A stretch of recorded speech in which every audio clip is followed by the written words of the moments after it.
Good morning, जय हिंद सभी को। मेरी आवाज आ रही है आप सभी को? बताएं। चलिए, आज तारीख है आपकी 13 अप्रैल। ठीक, 13 अप्रैल है, जिसमें हम लोग NTA UGC net according NTA UGC net JRF के अकॉर्डिंग हम लोग तैयारी कर रहे हैं किसकी, एजुकेशन सब्जेक्ट की, जिसमें हम लोग का टारगेट है। इसमें हम लोग असिस्टेंट प्रोफेसर की भी तैयारी करते हैं, पीजीटी का जो सिलेबस है उसको भी कवर करते हैं। साथ ही साथ जो एंट्रेंस एग्जाम्स होते हैं इस समय जो हो रहे हैं उनके लिए भी हम लोग यहाँ पर प्रिपरेशन करते हैं, जिसमें हम लोग यूनिट 2 पढ़ रहे हैं यहाँ पर अभी यूजीसी के अकॉर्डिंग। ठीक है, कौन सा पढ़े, यूनिट 2 पढ़ चुके हैं। यूनिट 2 पढ़ने के साथ साथ अब हम लोग यूनिट 4 पढ़ रहे हैं, जो कि टीचर एजुकेशन से कोरिलेट करता है। चलिए, स्निग्धा जी जुड़ गई है, नेहा जुड़ गई है, सोनाली जुड़ गई है। आप सभी का स्वागत है क्लास में। ठीक है, पिछली कल की क्लास जो मॉर्निंग सर। हम, हाँ गुड मॉर्निंग। पिछली कल की गुड क्लास मॉर्निंग। जो पढ़ाई थी वो पूरा का पूरा क्लियर है सबको कि टीचर एजुकेशन क्या होता है? बताओ। जी सर। जी सर। और लोग, सभी लोग बताओ, सब लोग जग गए हो सही से? पानी वानी पिया, गर्म पानी? जी सर। जी सर। Good morning. नेहा, आपका मोबाइल कैसा है अभी? अभी सर बैटरी वर्क पूरा कर रहा सही है? नहीं है चार्ज। सर चार्ज में लगा के उसे कर रहे हैं, अभी अच्छा देखिए कब अच्छा, तक चलो चलता चलो, आज दिखा लेना उसके ना, आज दिखा लेना उसके। है। जी सर। चलिए, तो कल हम लोगों ने काफी चीजें कर ली थी। टीचर एजुकेशन क्या होता है, तो टीचर एजुकेशन को लोग टीचिंग स्किल्स में देखा है, बीच में पेडागोजिकल थ्योरीज देखी है, फिर प्रोफेशनल स्किल्स देखा है। आज हम लोग इसके नेचर की बात करेंगे। तो टीचर एजुकेशन का नेचर कैसा होता है, इसकी प्रकृति कैसी होती है। तो आप सब लोग भी जानते हो कि टीचर एजुकेशन एक कंटिन्यूअस प्रोसेस चलने वाला है ये आपका। ठीक है, इसका ये ब्रॉडर लेवल पर होता है ये। ठीक है, ये होता है डायनेमिक होता है। तो ये सारे चीजें इसमें आ जाती, जो कि इसको ज्यादा इंपॉर्टेंट, इसमें ज्यादा पॉइंट को नहीं देखना हमको। इसके स्कोप्स हमने कल देख लिए थे। स्कोप्स का विभिन्न स्तरों पर हमने इसके डिवाइडेशन जैसे होता है उस डिवाइडेशन को समझ लिया था। ठीक, ट्रायंगुलेशन भी हम लोगों ने समझ लिया था। ट्रायंगुलेशन में आपके क्या क्या टॉपिक्स, क्या क्या सब्जेक्ट आएगा बताओ ट्रायंगुलेशन आपका? सर फिलोसफी, सोशियोलॉजी और साइकोलॉजी। साइकोलॉजी एंड हाँ सोशियोलॉजी। हाँ, ट्रायंगुलर बेसिस भी कहीं बोलते हैं। ट्रायंगुलर बेसिस, जिसको शिक्षक शिक्षा का त्रिकोणीय आधार कहा जाता है। इसको क्या कहा जाता है? शिक्षक शिक्षा का त्रिकोणीय आधार, मतलब triangular basis of teacher education. ठीक, तो जिसमें आपका आएगा philosophy,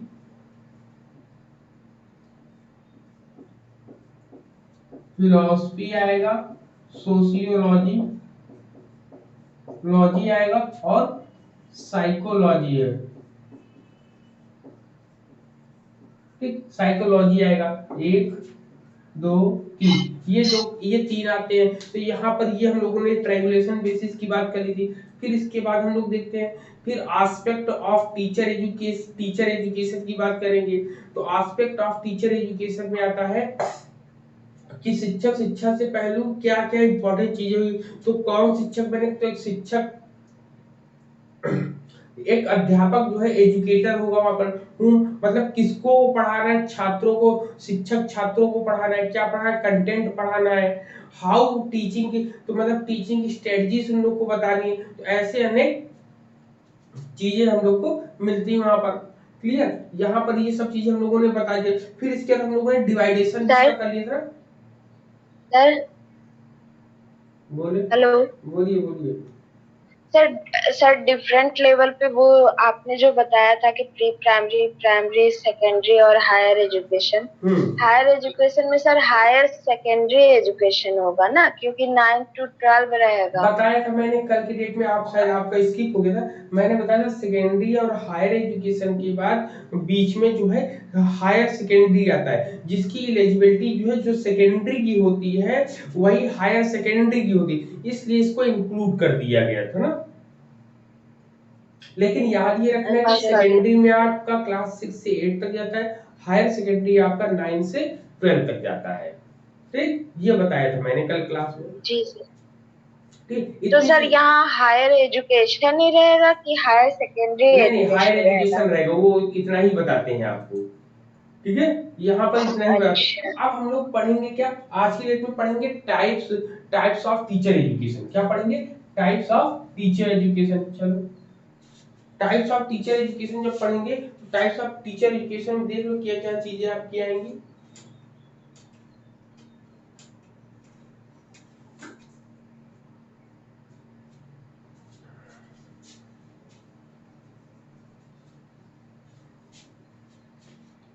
types of teacher education क्या पढ़ेंगे,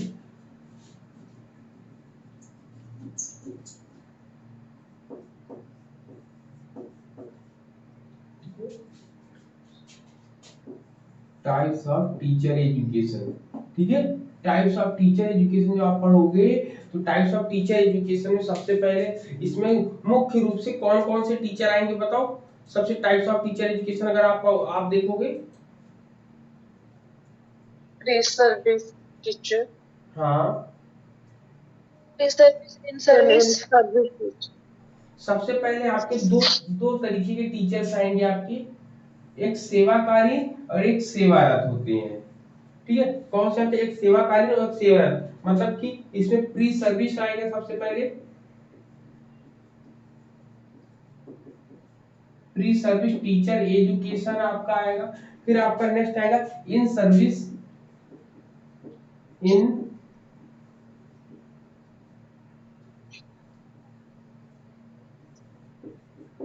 इन सर्विस टीचर एजुकेशन। ठीक, ये दोनों आएगा। इसके लिए काफी बातें हम लोगों ने कर लिया है। तो प्री सर्विस टीचर एजुकेशन क्या होता है सबसे पहले देख लो। तो इसमें जब देखते हैं, कहते हैं कि pre service teacher education, pre service teacher education की बात करते हैं तो कहता है कि etch the course which is offered by the student before they join teaching profession and lead to degree and certification, ठीक है, certification to make a person eligible to join teaching profession।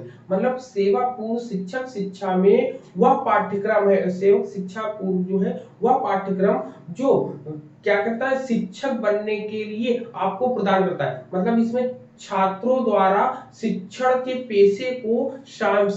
पेशे में शामिल होने के लिए उनको एक डिग्री और प्रमाणन की ओर लेकर जाता है, और एक व्यक्ति को शिक्षण के जो पेशा होता है उसमें शामिल होने के लिए उनको योग्य बनाता है। तो ये इन प्री सर्विस में पूरा का पूरा बताता है, जिसको बोलते हैं सेवा पूर्व या पूर्व सेवा, पूर्व सेवा शिक्षक शिक्षा।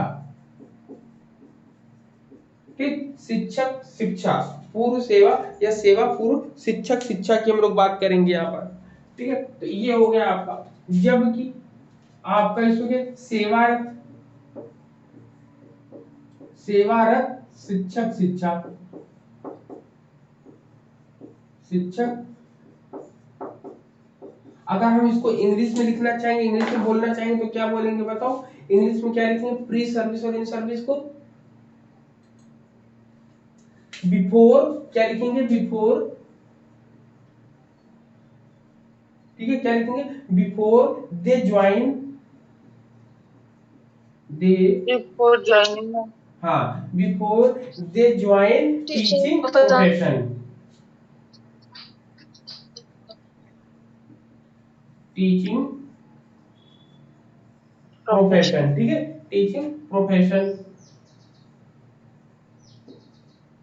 ठीक, टीचिंग प्रोफेशन की हम लोग बात करेंगे यहाँ पर। फिर इसके बाद जब इधर बात करेंगे इन सर्विस टीचर एजुकेशन की, तो प्रोफेशनल टीचिंग की बात करते हैं। यहाँ पे क्या होता है, प्रोफेशनल टीचिंग की। सर हिंदी वाला भी बोल दीजिए एक बार।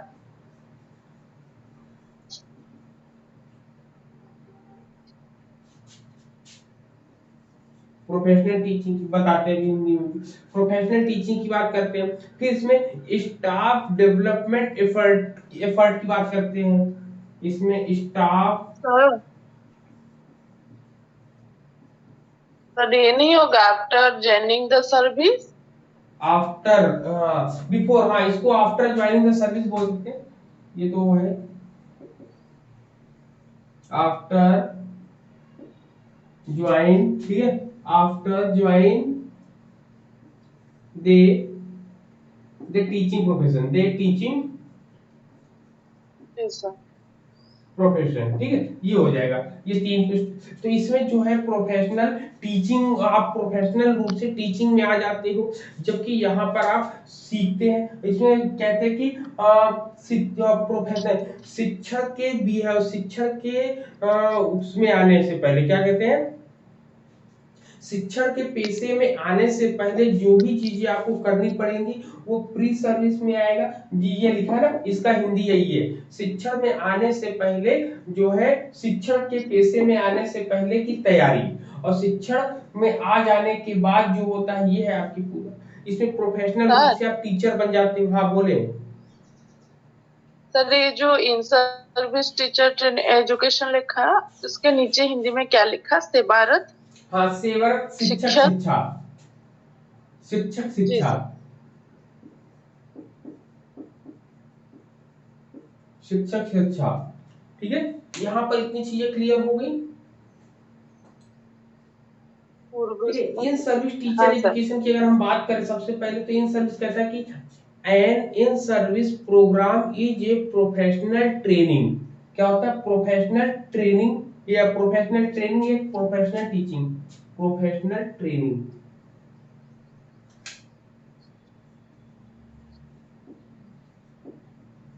ठीक है। प्रोफेशनल ट्रेनिंग कहते हैं, प्रोफेशनल ट्रेनिंग और staff development effort.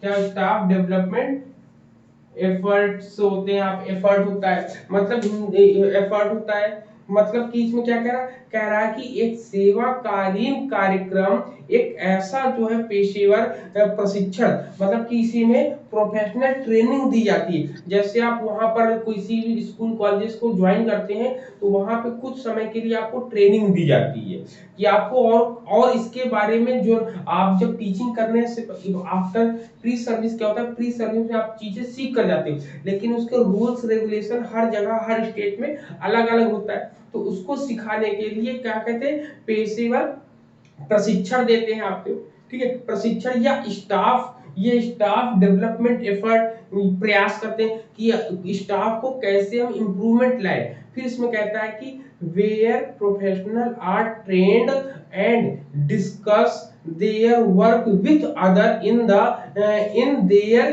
Peer groups, मतलब कि जहां पर जो भी शिक्षक प्रोफेशनल टीचर होते हैं उनको प्रशिक्षित किया जाता है और अपने साथियों के समूह के साथ दूसरों को कैसे काम पर लगाए ये भी उनको सिखाया जाता है ना। जबकि प्री सर्विस में ये सब ज्यादा चीजें नहीं सिखाई जाती। क्यों? क्योंकि वहां पे स्टाफ थोड़ी होती, वहां पे तो सब फ्रेंड सर्किल में रहते हैं, लेकिन यहाँ पे स्टाफ को साथ में लेके चलने की बात करते हैं। तो ये इन सर्विस में इतनी बात होती है आपकी। क्लियर है यहाँ पर इतना पॉइंट? बताओ। जी सर। ठीक, अब इसमें नेक्स्ट पॉइंट कहते हैं कि इसमें कहते हैं कि अब स्ट्रक्चर की बात करेंगे, कहते हैं the structure of teacher education curriculum की बात करेंगे, जिसमें कहता है कि स्ट्रक्चर में आप इसमें क्या देखोगे, विजन ऑफ करिकुलम। तो विजन ऑफ करिकुलम कौन बनाता है आपका, एनसीईआरटी और एनसीटीई बताता है। तो उसमें आपका कौन कौन चीजें होगी, एलिमेंट्री लेता है, सेकेंडरी लेता है और हायर सेकेंडरी लेवल लेता है, जिसको हम लोग प्राथमिक बोलते हैं, माध्यमिक बोलते हैं और उच्च माध्यमिक स्तर बोलते हैं। तो वन बाय वन हम लोग इस पर डिस्कस करेंगे सबसे पहले। ठीक, तो सबसे पहले अगर हम डिस्कस करेंगे तो इसमें क्या चीजें आएंगी। सबसे पहले जब डिस्कस करते हैं तो इसमें आपका 1992 में कौन सी नीति आती है बताओ, समिति। सर राम मूर्ति सर। राम मूर्ति समिति ना, इसको क्या रिव्यू नहीं। करता है ये क्या करता है, रिव्यू करता है।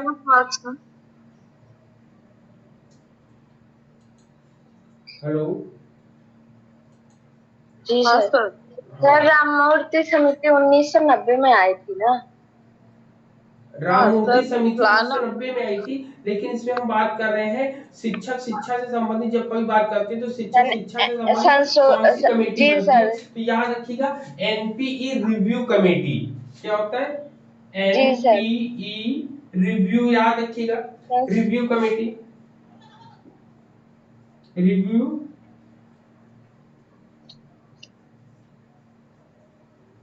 ठीक, रिव्यू कमेटी की बात करते हैं तो रिव्यू कमेटी जब आएगी तो आप लगाएंगे 1992, लेकिन वहीं पर राममूर्ति समिति अगर दे दी जाएगी तो आप लिखोगे 1990, क्योंकि 1990 में उनकी आई थी रिपोर्ट। उसके बाद जो है आपका जी। रिवाइज एनपी रिवाइज कमेटी बनी थी, उसमें इन्होंने दिया था। तो इसमें कहते हैं कि इसमें जो है the NPE review committee and the national advisory, ठीक है, कहते हैं द, कह रहे कि and the national advisory committee, ठीक है, कौन सी नेशनल एडवाइजरी कमेटी, ये भी लिखे NAC, ठीक, क्या बोलते हैं NAC, नेशनल एडवाइजरी कमेटी,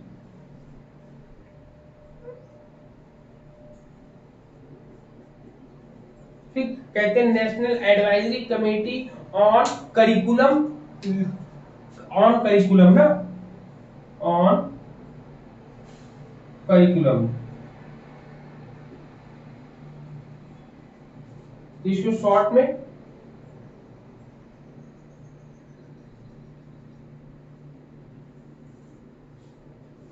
ठीक, ये हो NACC की बात करें ना,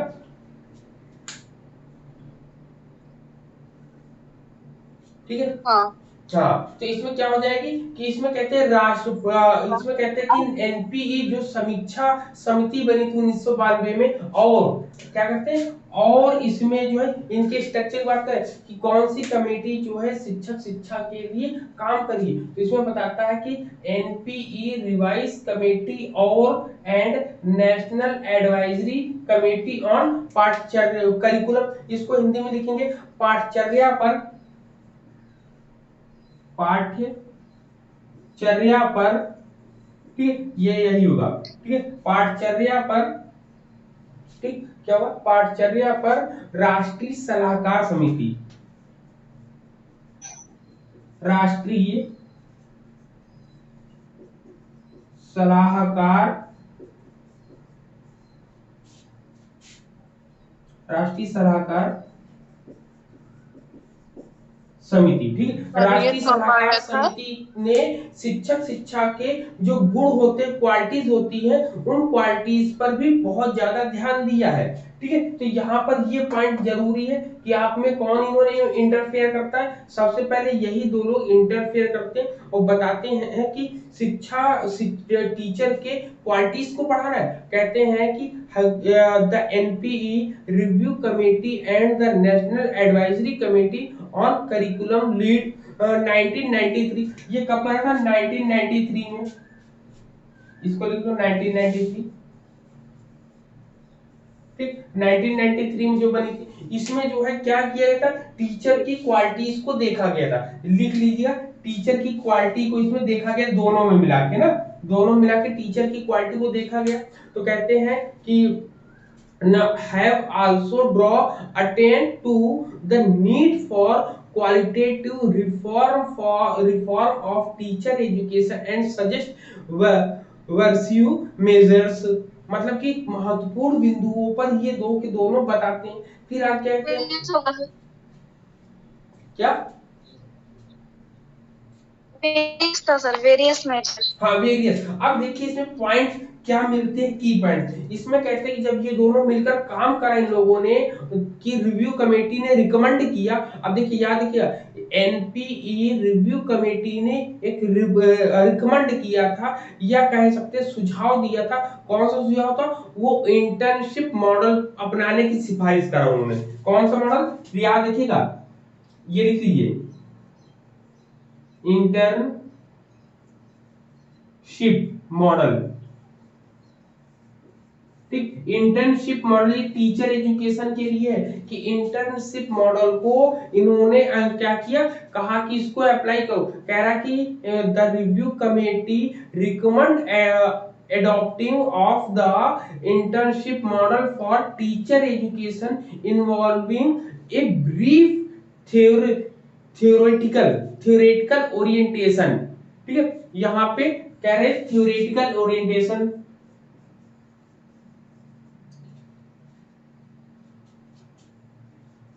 थ्योरेटिकल ओरिएंटेशन। ठीक, थ्योरेटिकल ओरिएंटेशन के बाद ये बताते हैं क्या, ठीक है, थ्योरेटिकल ओरिएंटेशन की ये बात करते हैं यहाँ पर। ठीक है, थ्योरेटिकल ओरिएंटेशन की बात करते हैं। Theoretical orientation followed by 3 to 5 years period, मतलब कि ये कहते हैं कितने, 3 से 5 वर्ष की अवधि में। ठीक है, 3 to 5 ईयर, 3 to 5 इयर्स। ठीक, ये बोलते हैं यहाँ पे 3 to 5 years period of supervise teaching in A school under mentor teachers.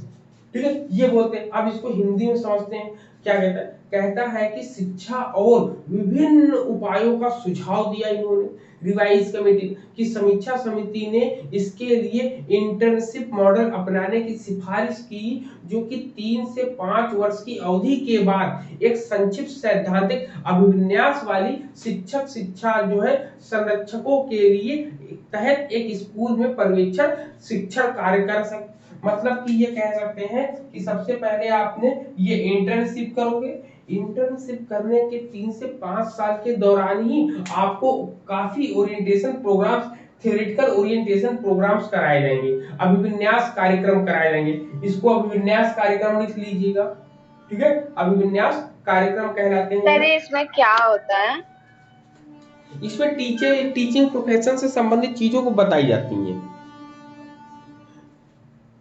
इसमें सिलेबस के बारे में कैसे करना है, कैसे बिहेवियर करना है, कैसे उसको क्लासेस को अटेंड करना है, इन सब चीजों को अपडेट करते हैं हम लोग ना। जैसे मान लो किसी तरीका नहीं पता है तो वो कहते हैं। अब फिर इसके बाद जब भी इसके पॉइंट्स हो गए, ठीक, ये अब आता है बात इसकी, इसने क्या किया, तो ये कहता है कि सलाहकार समिति ने अपनी रिपोर्ट में, सलाहकार एडवाइजरी कमेटी जो थी आपकी, उसमें थी आपकी वो यशपाल कमेटी ना, यशपाल कमेटी ने क्या बोला था जब करा था, तो यशपाल कमेटी जब इसमें ये है ना नेशनल एडवाइजरी कमेटी जब बनी थी, तो इसने क्या बताया था, इसने बताया था लर्निंग विदाउट बर्डन। क्या बताया था, लर्निंग सर ये जो 3 to 5 ईयर लिखा, review on adopting internship model and theoretical orientation, ये जो 3 to 5 लिखा है ये क्या है, ईयर या डे? ईयर है, ईयर साल में। मतलब कहते हैं इंटर्नशिप मॉडल जो है इसको 3 से 5 साल तक के लिए लागू रहना चाहिए। मतलब कि कोई भी बच्चा करे तो इंटर्नशिप करने के बाद उसको ओरिएंटेशन कार्यक्रम, ओरिएंटेशन प्रोग्राम बार बार करने चाहिए। इससे क्या होगा, समय समय पर इससे क्या होगा, वो अपडेट होगा, नई चीजों को अपने अंदर एब्जॉर्ब कर लेगा। तो ये था इसमें। लेकिन वहीं पर सबसे इंपॉर्टेंट, ये तो एनपीई रिवाइज जो हुई थी उसके लिए, लेकिन यहाँ पे नेशनल एडवाइजरी कमेटी ने क्या काम किया था, तो नेशनल एडवाइजरी कमेटी जो कि यशपाल कमेटी के नाम से भी जाना जाता है, उसने जो है शिक्षा बिना बोझ के बताया कि लर्निंग विदाउट बर्डन होना चाहिए। क्यों? क्योंकि उन्होंने करिकुलम देखा। क्या देखा? सिलेबस देखा। उन्होंने कहा कि बालक जो है स्कूल में जाता है तो सबसे पहले बैग के बोझ से मारा जाता है। ठीक है, तो इन्होंने कहा कि जब इन्होंने अपनी रिपोर्ट में कहा कि बिना बोझ के शिक्षा की आवश्यकता पर इन्होंने ध्यान आकर्षित किया और पाठचर्या तथा पाठ्य पुस्तकों को तैयार करने के लिए शिक्षकों को प्रशिक्षण देने के लिए इन्होंने बात करी। मतलब कि जब लर्निंग विदाउट बर्डन की बात कर रहे हैं तो ये भी तो नहीं मुनासिब है कि बिना किताबों की पढ़ाई हो। तो उन्होंने कहा कि बस्ते के बोझ को कम करना। ठीक, जब बस्ते के बोझ को कम करना है तो उसके लिए ट्रेंड टीचर चाहिए ना, सिलेबस को बनाने के लिए, करिकुलम को डेवलप करने के लिए। तो उन्होंने अनेक प्रकार के ट्रेनिंग टीचर्स को फॉरेस्टिंग किया, मतलब learning without activities, learning throat activities वालों को दिखा उन्होंने। अब फिर उसके डिस्कवरी किया, ऑब्जर्वेशन किया और अंडरस्टैंडिंग किया। इन सब चीजों को करने के बाद तब ये वाला इसको लागू किया। इन्होंने कहा कि मान लो शिक्षा बिना बोझ के, हमने बात करते होती, अब कुछ लोग जो है अलग तरीके से कहा इसमें भी सिलेबस होगा, लेकिन इसमें सिलेबस ऐसा होगा कि वो बैग, जो बैग लाता है बच्चा डेली जो है अपनी क्लासेस के अकॉर्डिंग, उन सब चीजों को कम करने का प्रयास किया। लेकिन वर्तमान समय में तो शायद उल्टा हो गया इसका, शिक्षा के बोझ को कम करने के बजाय बैग के, बिना बोझ के, मतलब बैग के बोझ को बढ़ाते जा रहे हैं। तो सर बहुत ज्यादा।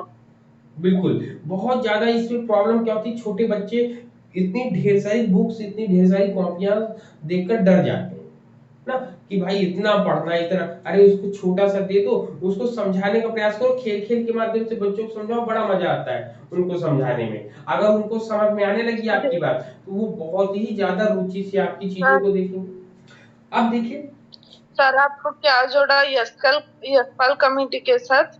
हाँ, यशपाल कमेटी ने बोला। अब देखिए यशपाल कमेटी ने किया क्या, मेन देखिए यहाँ पे याद रखिए दोनों की भूमिकाएं अलग है। रिव्यू कमेटी में, ये रिव्यू कमेटी जो होती है, इसने इंटर्नशिप मॉडल, ओरिएंटेशन मॉडल बताया, मतलब कि इन्होंने ट्रेनिंग के पर्पस से बताया। लेकिन यहाँ पे जब नेशनल एडवाइजरी कमेटी की बात करेंगे, तो इसने जो करिकुलम पर फोकस किया, करिकुलम पर फोकस जब किया तो इन्होंने, वो यशपाल कमेटी ने बताया, इसमें कहते हैं कि लर्निंग विदाउट बर्डन की जब बात करते हैं, तो इसमें टीचर्स को इन्होंने शामिल किया। इन्होंने कहा कि इसके लिए ट्रेन टीचर चाहिए हमें।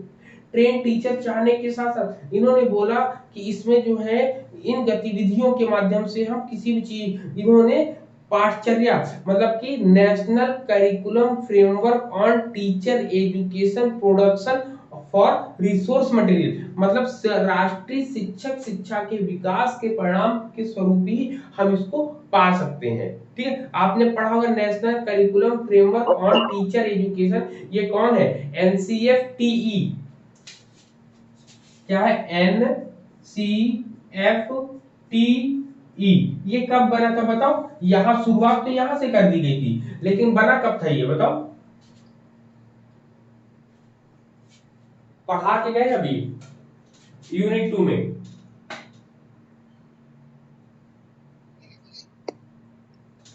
बोलो सर याद रखो भाई, ऐसे कैसे काम चलेगा, सन तो याद रखो। मैंने एक वीडियो भी डलवाया था ना शैली से, उसका पूरी की पूरी क्लास में आपको, अगर आपने देखा होगा तो मात्र 3 से 4 मिनट का वीडियो है, उससे पूरी की पूरी चीजें आपको उसमें मिल जाएंगी ना। तो बताओ एनसीएफटी कब आया था, 2009 में नहीं आया था?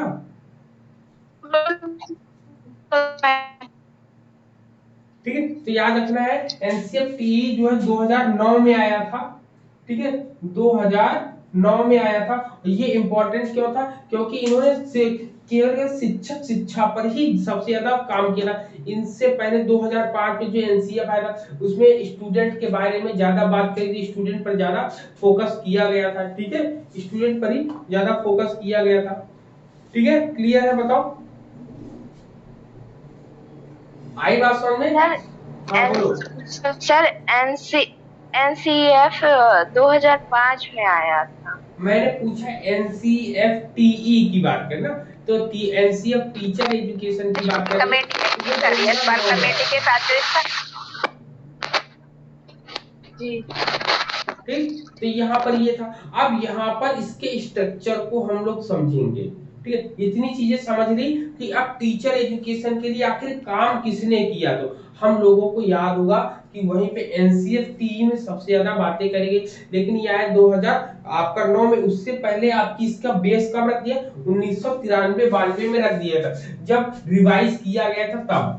ठीक है, जब रिवाइज किया गया था तभी इसके बेस को रख दिया गया था। क्यों, क्योंकि किसी भी समाज का निर्माण करने के लिए शिक्षक एक महत्वपूर्ण कड़ी होता है। अगर शिक्षक वहां पर खराब हो गया तो पूरा का पूरा समाज ही ध्वस्त हो जाएगा, खराब हो जाएगा। मतलब हम जो शिक्षक होते हैं, ये हम लोग आधार होते हैं समाज का। ठीक है, पूरे समाज का, राष्ट्र का, पूरे भारत का या तो पूरे देश का होता है। कहीं का भी टीचर हो, कि अपने भारत का नहीं, हर जगह की बात अगर होती है तो सब जगह की बात करेंगे। सर इसमें शॉर्ट में NACC होगा ना, national advisory committee on curriculum में, हाँ, नेशनल नेशनल कि सिंगल। तो ना, national advisory committee on curriculum.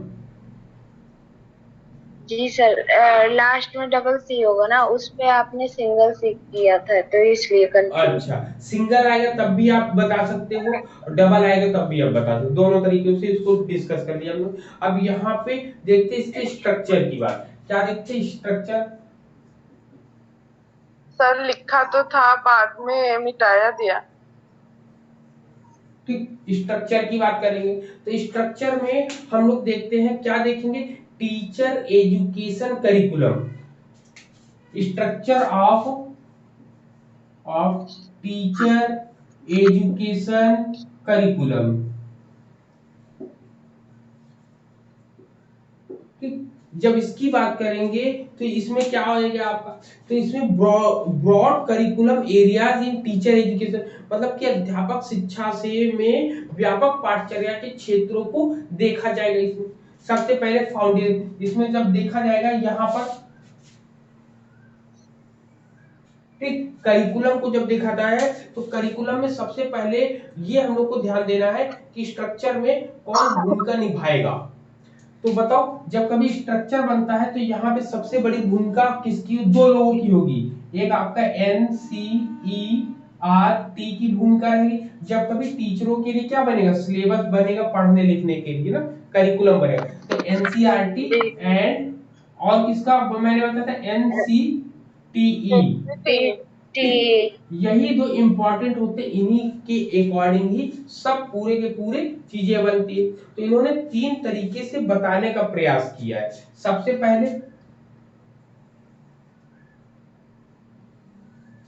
पहले पॉइंट पे इन्होंने फाउंडेशन और आपका फाउंडेशन ऑफ एजुकेशन बोला है।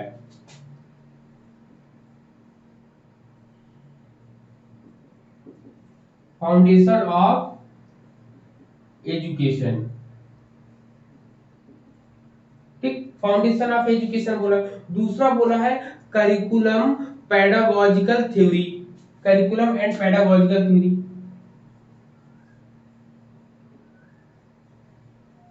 करिकुलम एंड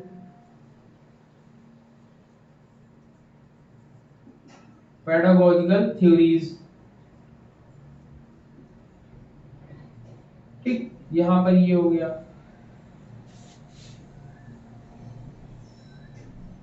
ये दूसरा, ये तीसरा पॉइंट क्या हुआ? तीसरे पॉइंट में इन्होंने क्या कहा?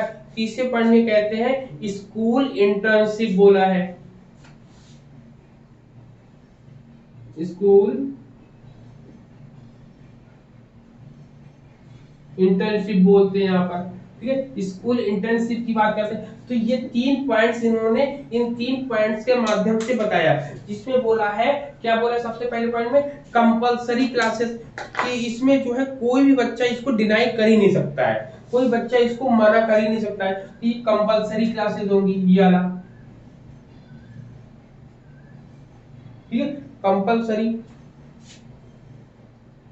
कंपलसरी क्लास, कोई भी इसको स्किप नहीं कर सकता है, क्लासेस होंगी इसमें, कंपलसरी क्लासेस होंगी इसमें। कंपलसरी क्लासेस में जैसे अभी हम लोगों ने बात करी है, सोनाली ने बताया था हम लोगों को फाउंडेशन कोर्सेज, ठीक है, क्या बताया था? फाउंडेशन कोर्सेज आएगा ना। तो फाउंडेशन कोर्सेज में आपका कौन कौन सा आता है, बताओ? Philosophical, psychological and sociological.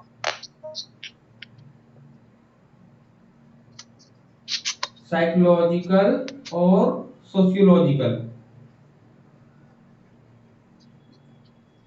ठीक है, ये तीन फाउंडेशन कोर्सेज होते हैं आपके। क्लियर है? आपको ये तीन फाउंडेशन कोर्स को रखा गया है। प्लस टीचर एजुकेशन के लिए, किसके लिए, प्लस टीचर एजुकेशन के लिए, ये पूरे के पूरे 3 रखे गए। फिर वहीं पर अगर हम देखेंगे करिकुलम एंड पेडागोजिकल थ्योरी, इसका क्यों हम यहाँ पर क्या यूज होता है, तो यहाँ पे टीचिंग सब्जेक्ट लेते हैं, क्या करते हैं, टीचिंग सब्जेक्ट, टीचिंग सब्जेक्ट होता है। यदि किसी ने बीए में टीचिंग सब्जेक्ट नहीं बनाया है तो उसके लिए एक हिंदी होता है, हिंदी इंग्लिश में से कोई एक लैंग्वेज ले लो, और दूसरा आपको साइंस सोशल से कोई एक सब्जेक्ट लेना पड़ेगा, तो हिस्ट्री सब लोग ले लेते हैं, तो यही दो आपके टीचिंग सब्जेक्ट बच जाते हैं इन केस अगर नहीं होते। टीचिंग सब्जेक्ट कौन से होते हैं, जो आपकी क्लास 10th तक जितने भी सब्जेक्ट पढ़ाए जाते हैं वो सब टीचिंग सब्जेक्ट के अंतर्गत आते हैं आपके, ठीक है, किसके, सब्जेक्ट के अंतर्गत आते हैं आपके, क्लियर। अब स्कूल इंटर्नशिप में क्या होता है, इन्होंने बताया इंटर्नशिप बताया है, क्या बताया, इंटर्नशिप, इंटर्नशिप की बात करिए। अब इंटर्नशिप भी इन्होंने 2 तरीके की बताई है। पहले इंटर्नशिप को बताया कि 6 मंथ के लिए होना चाहिए, 6 मंथ में ही इनको 6 महीने का होता है आपका ना 6, बीएड में भी कितने 6 महीने का इंटर्नशिप चलता है कि नहीं चलता है, सेमेस्टर वाइज वाला देखेंगे। और दूसरा पॉइंट इसमें क्या बताया है, दूसरे पॉइंट में बताया है टीपी, टीपी का मतलब क्या होगा, टीचिंग प्रैक्टिकल, क्या होगा, टीचिंग प्रैक्टिकल, टीपी का मतलब, ठीक है, टीचिंग प्रैक्टिकल।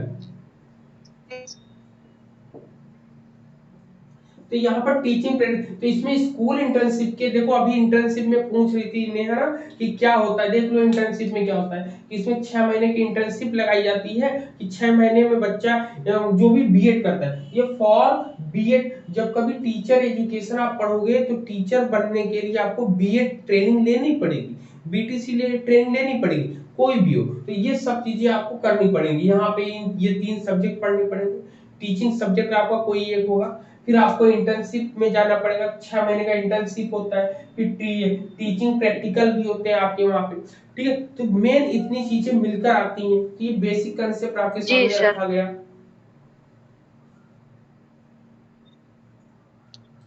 क्लियर है, सब लोगों ने नोट किया, हाँ। तो पहला तो आपको समझ में आ गया, इसमें क्या होता है, इसमें बोलता है फाउंडेशन ऑफ, पहले वाले में foundation of education which include courses under three broad child studies, competencies, ये competency studies and educational studies की बात करते हैं, ठीक है। चाइल्ड स्टडीज में कौन सा है, अब देखो क्वेश्चन ऐसे ही बनते हैं, इसको बोलेंगे चाइल्ड स्टडीज, चाइल्ड स्टडीज बोलते हैं। फिर उन्होंने बोला है कि आपका कंटेम्प्रेरी स्टडीज किस में आएगा आपको बताओ, कंटेम्प्रेरी, हाँ। इसमें जो है देखिए क्या क्या बताता है, इसमें सबसे पहले आपको बताया है कि ब्रॉड चाइल्ड स्टडीज में हो गया, फिर आपका एजुकेशनल स्टडीज आएगा, ठीक है। एजुकेशनल स्टडीज बताओ किस में आएगा, एजुकेशनल स्टडीज आता है आपका, ठीक है। यहाँ पे कंटेम्प्रेरी स्टडीज आएंगे, मतलब कि कुल मिला के 3 अगर भी पूछा है तो कंटेम्प्रेरी स्टडीज और एजुकेशनल स्टडीज और चाइल्ड स्टडीज, ये तीनों को मिलाकर ही इन्होंने बोला है आपका, ठीक है। ये तीनों को मिलाकर ही बोला, किसी को इंडिविजुअल रूप से नहीं बोला कि चाइल्ड जो है केवल साइकोलॉजी में ही पढ़ेंगे, ठीक है। फिलॉसफी के माध्यम से भी हम उसको समझ सकते हैं, सोशियोलॉजी के माध्यम से भी हम उसको समझ सकते हैं, इसमें कंटेम्प्रेरी भी बोलते हैं,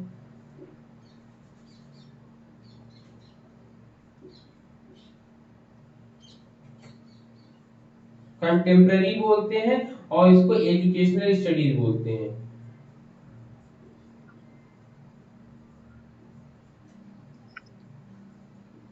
ठीक। ये सब चीजें पढ़ने को यहाँ पर मिलता है, कुल मिला के पूरे पहले पार्ट में ये पढ़ने को हम लोग को मिलता है यहाँ पर, ठीक है। फाउंडेशंस में आता है आपका, ठीक है। यहाँ पे जब ब्रॉडर लेवल पे लेते हैं तो इतनी चीजें यहाँ पर, इसमें मिलता क्या चीज है, तो ये कहेंगे कि यहाँ पर टीचर एंड ऑफ थ्योरेटिकल चीजें मिलती, इसमें child development and learning and social and cultural context पढ़ने को मिलते हैं, शिक्षा के परिप्रेक्ष्य में पूरी की पूरी चीजें मिलती है पढ़ने को ना। साथ में ये चीजें जोड़कर देखते हैं हम लोग इसको।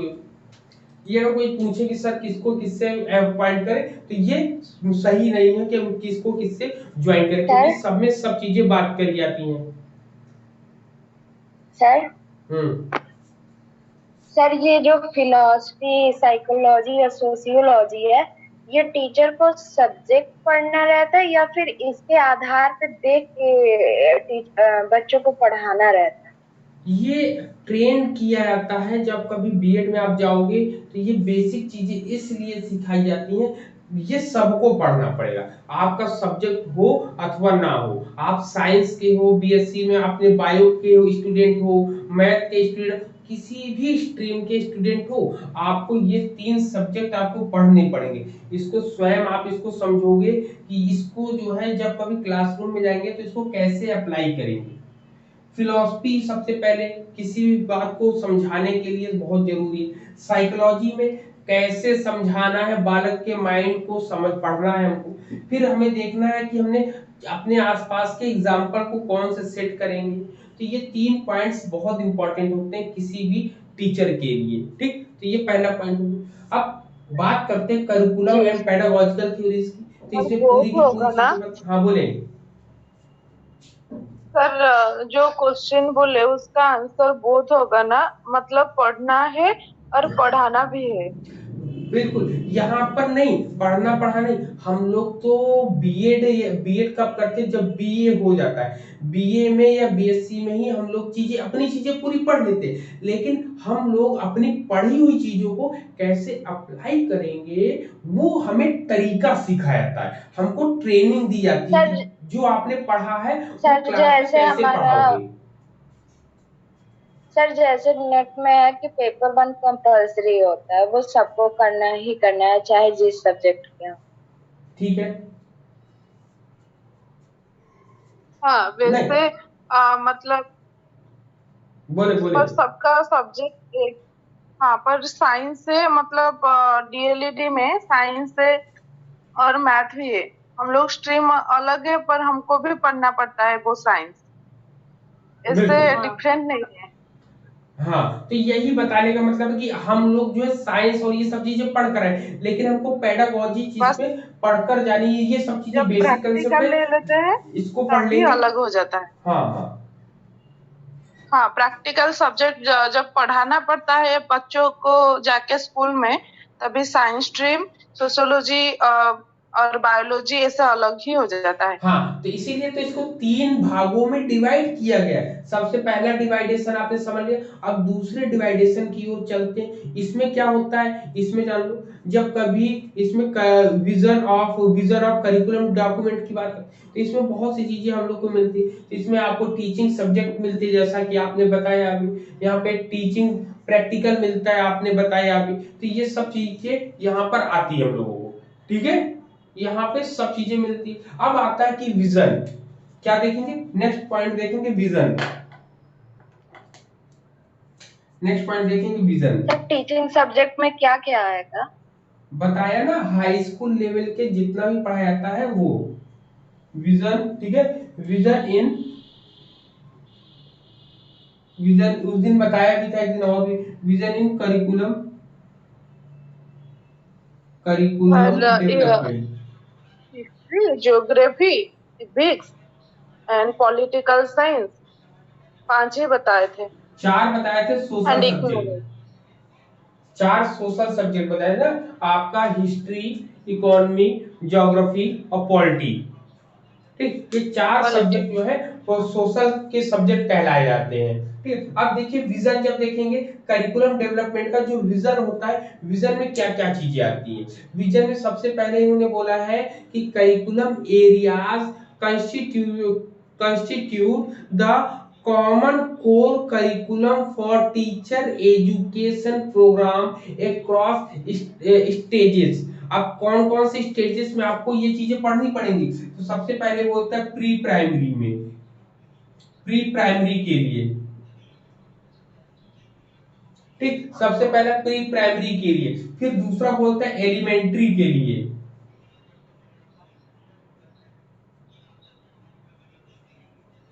एलिमेंट्री एजुकेशन, एलिमेंट्री के लिए, और सेकेंडरी के लिए, किसके, सेकेंडरी के लिए, और नेक्स्ट है आपका हाई, वो आपका secondary, higher secondary and higher secondary.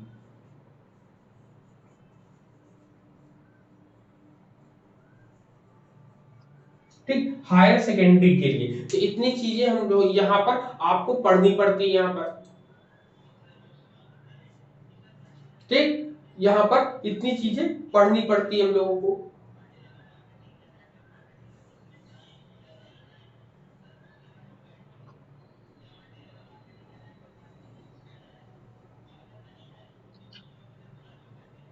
आई बात समझ में? जी सर। फिर यहाँ पे हायर सेकेंडरी, यहाँ पर याद रखिएगा प्री प्राइमरी में जैसे कल हमने बताया था आपको ना कि प्री प्राइमरी में कोर्स 2 इयर्स का होता है, क्लास 1 to 5 होता है। एलिमेंट्री में आप जो है इसको हम लोग एलिमेंट्री में क्या जोड़ेंगे, वही प्राइमरी जो कल हम लोगों ने कहीं कहीं एलिमेंट्री भी लेवल पढ़ते हैं, कहीं कहीं प्राइमरी लेवल भी पढ़ते हैं। प्री प्राइमरी में आपका वो होता है, एलिमेंट्री होता है। सेकेंडरी लेवल में हम लोग क्या करते हैं, बीएड कोर्सेज आता है। हायर सेकेंडरी में सब चीजें ले लेते हैं हायर लेवल पे हम लोग ना। तो ये सब चीजें हम लोग की आ जाती हैं। और ये सब किसके लिए, प्री सर्विस और इन सर्विस सभी के लिए इंपॉर्टेंट है आपका। किसके लिए, सभी के लिए यहाँ पर इंपॉर्टेंट है। अब यहाँ पर इतना देखा, अब इसमें क्या दिखाता है, इसमें प्रोफेशनल, इफेक्टिव और सेल्फ रिफ्लेक्शन यहाँ पे चीजें देखी जाती हैं।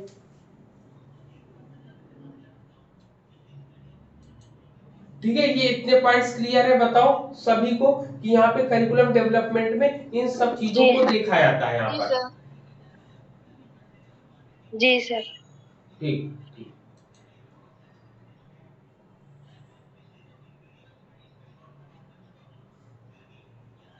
अब विजन में कुछ पॉइंट्स होंगे, उस पॉइंट्स को हम लोग लिख लेंगे ना विजन के लिए। विजन के लिए सबसे पहले ये विजन में ही आएगा ना, ये विजन में ही इसके पॉइंट्स लिख लेंगे 1 2। सबसे पहले पॉइंट पे ये बोलते हैं प्रोफेशनल। ठीक है, प्रोफेशनल चीजें होती है आपकी इसमें। सबसे पहले इन्होंने क्या बोला है कि अगर किसी में एबिलिटी को डेवलप करेंगे तो डेवलप करने के लिए सबसे पहले बोला है कि सेल्फ वो होगा आपका सेल्फ एनालिसिस।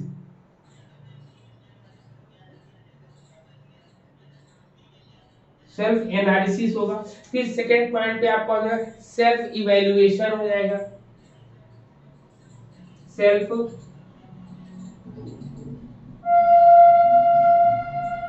इवेल्युएशन हो जाएगा। फिर तीसरे पॉइंट में ये बताते हैं सेल्फ इवेल्युएशन के बाद इन्होंने एडेप्टेबिलिटी होनी चाहिए हम लोगों में। ठीक, एडाप्टेबिलिटी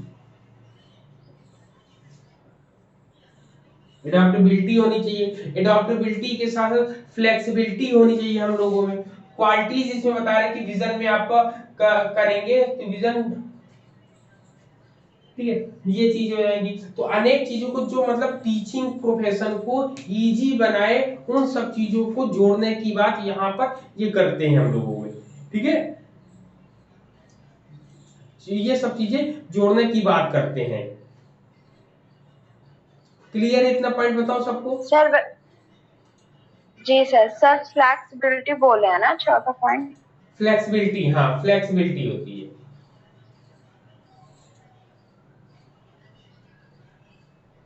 सर इसमें और पॉइंट है? बस सर बोल दे, हम लोग नोट कर ले।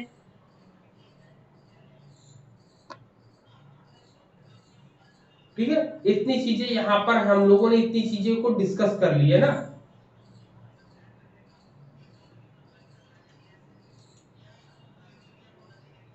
जी सर। ठीक, तो ये आपका पूरा का पूरा इतने पॉइंट थे हम लोगों ने। पर्सपेक्टिव इन एजुकेशन, ये सब चीजें हम लोगों ने देख ली। अब इसके पॉइंट्स को हम लोग 1 बाय 1 डिस्कस करेंगे नेक्स्ट क्लास में ना, जिसमें हम लोग एनसीईआरटी और एनसीटीई में सेकेंडरी लेवल पे, प्राइमरी लेवल पे क्या क्या चीजें दी गई हैं, उन सब चीजों को देख लेंगे हम लोग। एक एक नजर से, हल्के नजर से, जो कि अभी जहां तक मैंने अभी पूरे पॉइंट्स क्लियर कर दिए हैं, लेकिन कुछ पॉइंट अगर बचता है उसको देखेंगे एमएड कोर्स में क्या होता है, तो वो चीजें भी आपको अभी यहाँ तो इतनी नहीं है। पीएचडी स्टेजेस क्या होते हैं ये सब आपको पता है थोड़ा बहुत, तो उसमें ज्यादा चीजें एग्जाम, यहाँ एग्जाम्स में ये सब क्वेश्चन नहीं आते हैं। यहाँ पर जो एग्जाम में क्वेश्चन आएगा वो प्री सर्विस और इन सर्विस से रिलेटेड ही क्वेश्चन आते हैं। तो हम लोग प्री सर्विस और इन सर्विस एजुकेशन पढ़ेंगे ना वहां पर, क्योंकि बेसिक कॉन्सेप्ट सर हम लोगों ने दे दिया है। सर लेकिन थोड़ा थोड़ा बता दीजिएगा उसके बारे में, ओवरव्यू दे दीजिए। हाँ हाँ, ओवरव्यू सबका दे देंगे। अब मेन हम लोग का है एनसीटीई और एनसीईआरटी के अकॉर्डिंग जो हम लोग का बनेगा उसको लेकर हम लोग को चलना है, कि प्री सर्विस और इन सर्विस से रिलेटेड ही क्वेश्चन आते हैं, उसको ही हम लोग टैकल करेंगे यहाँ पर। ठीक, उसको ही हम लोग जी यहाँ पे सर। डिस्कस करेंगे हम लोग। ठीक है, चल ठीक है। तो अब जी नेक्स्ट क्लास आपकी सर। शाम को होगी। हाँ बोले, और वीडियो आपकी, आप लोग को मैं बता दूं, आप लोग अपने मेरे YouTube पर जाएंगे, वहां पर आप देखोगे तो वहां पे आपको वीडियो सभी डल गए हैं, कोई भी वीडियो पेंडिंग में नहीं है आपका। ठीक, सब के सब वीडियो डल चुके सर हैं इसमें, कल तक के सब हो गए? सब सब सब डल गए हैं। अभी ये वाला भी आपका कितना, 6 7 बजे 8 बजे तक ये वाला वीडियो भी अभी आपको मिल जाएगा अपलोड। केवल उसमें थंबनेल नहीं लगा इसलिए उसको नहीं शेयर कर रहे हैं, बाकी आप लोग जाए, जो लोग मेरे को सब्सक्राइब करें उनको मिल जाएगा वहां पर। ठीक है, जी सर। चलिए ठीक है। तो अब शाम को मिलते हैं हम लोग अपनी शाम वाली क्लास में। तब तक के लिए सभी को जी sir, thank you sir. Thank you, have a good good day, day sir. Have a nice day, जय हिंद सभी को।